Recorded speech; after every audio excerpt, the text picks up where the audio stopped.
I think it's not by chance God has created us in a way that we have to have daily physical sustenance. The children of Israel coming out of Egypt lived for 40 years approximately on something called manna. They couldn't have lived from hunting, and their lifestyle was such that they couldn't be planting. So they really didn't have an alternative. God was, in essence, providing their daily sustenance.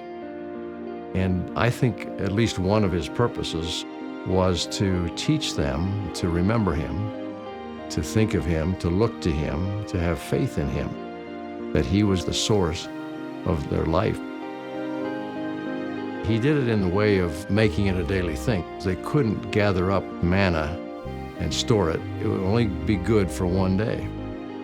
They couldn't forget who was the source of their blessings.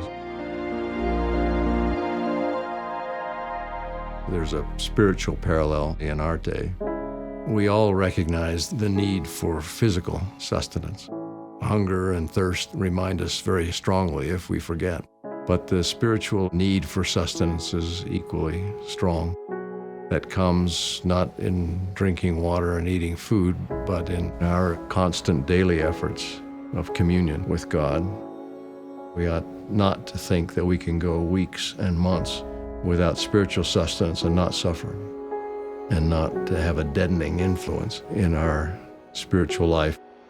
Acknowledging the reality of our need for a daily spiritual ministration or manna helps us increase in our courage to do the right thing and to serve others more than we would have if we ignored God. People sometimes think, well, those are such small things. Prayer, immersing ourselves in the scriptures, pondering, meditating. How can that really produce a significant difference in a person's life? But it does. As small as those things seem to be, as daily routine sometimes they may seem to be, these are the kinds of things that day by day transform us.